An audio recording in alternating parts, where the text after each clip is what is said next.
Let's welcome in Do-Hyoung Park, who joins us, covers the Twins on MLB.com. Do, thanks for the time today, man. Hey, the Michael Taylor trade is really interesting for a lot of us because it seems like the Twins are collecting outfielders and shortstops these days. Where does Michael fit in a very crowded outfield scene?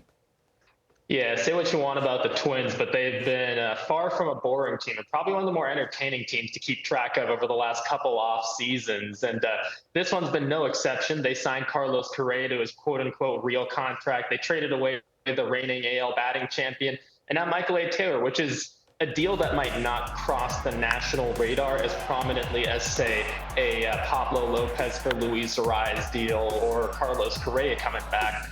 But it's a deal that whose importance can't be understated in Minnesota, because the Twins would love to pencil in Byron Buxton for 145 to 150 games in center field every season. But we live in the world, it's just not realistic to do that. And I think that's maybe a contingency that they hadn't necessarily accounted for to this extent throughout his career. I think every year it's like, okay, this is perhaps the year we're hoping for Buxton to take that next step with his health. But at this point, and especially with Correa locked up for the medium term for 6 years, wanting to win now, obviously, that's an area of the roster that kind of really did have to be addressed.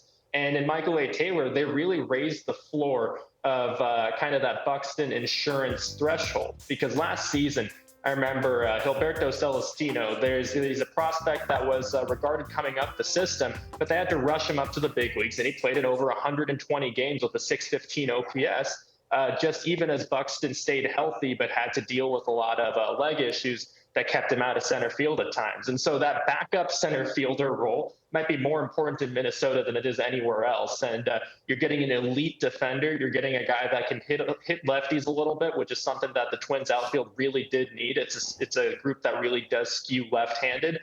And again, this might look like kind of a fourth outfielder type deal who might not be look super splashy on the transactions radar, but it's quietly one of the more important deals of the Twins offseason in my mind.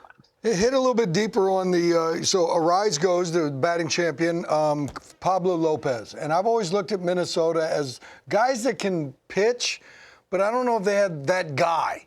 And I think in this situation, the Twins might be looking at this dude stuff-wise to say, this might be the guy. We get into postseason, we throw him first game, we win game one. Is that kind of what they're thinking with this dude?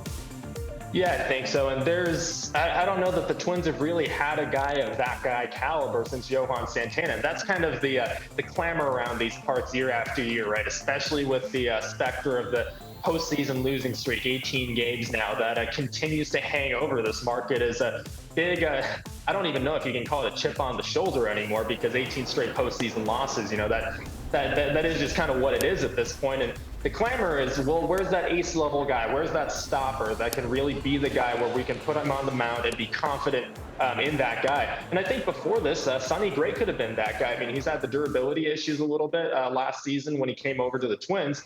But what the Twins are doing is they've really, really raised the floor of the starting rotation. I mean, I remember in the years past, they've had to look to guys like Dylan Bundy, Jay Happ, Matt Shoemaker on these kind of one-year deals just to get innings out of the rotation. They're not in a place where they need to do that now.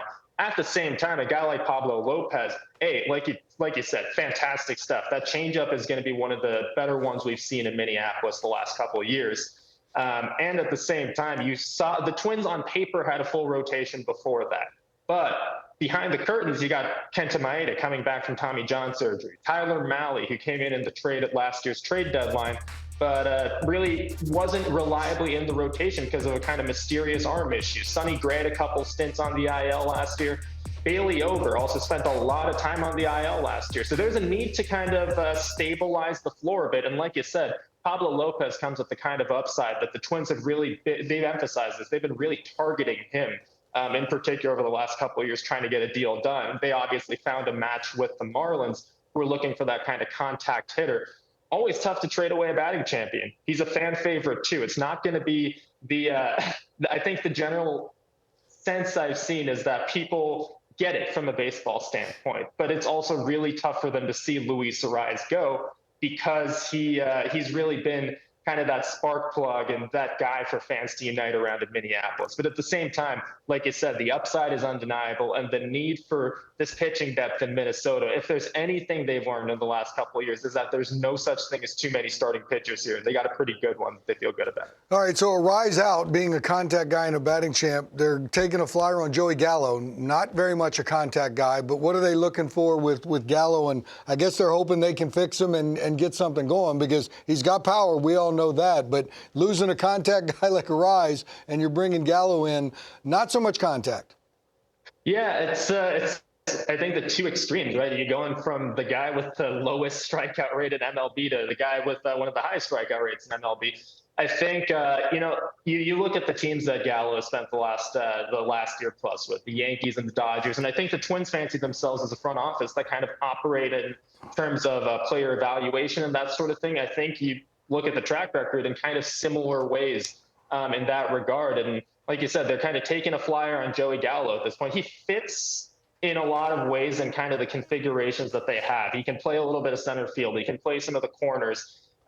Again, with Byron Buxton manning center field, you got to always consider who you're going to be able to plug in into center field and what the various configurations look like. He fits in a little bit, I think, at first base, where they're hoping that Alex Kirilloff, one of their longtime top prospects, can come back from a second wrist surgery healthy. But there's a lot of uncertainty around there, too. And like we said, we think they think that there's a good amount of upside that they could potentially access in that bat. And if not, they are super, super, super deep in corner outfield, that kind of left-handed corner outfield hitting depth that they could really plug in if needed. I mean, it's very much an upside play. We've seen the upside with Joey Gallo, the all-star, the slugger. Even if he's hitting like 210 or 220 or 230, that's an all-star caliber season from Joey Gallo. If they can get him there, that's an incredible amount of upside that they're adding to a guy that's still on the right side of 30 on a short-term one-year deal. If not, they got a lot of young guys that they can rely on to step in. So good upside play there. And like you said, you're losing a lot of the floor of the lineup in that one spot by losing Arraez, but they've also got a prospect behind him, Edouard Julien, who's going to be one of their top guys coming in, a similar kind of on-base guy. Does it a little differently than Arraez, not necessarily the singles guy, but walks a ton.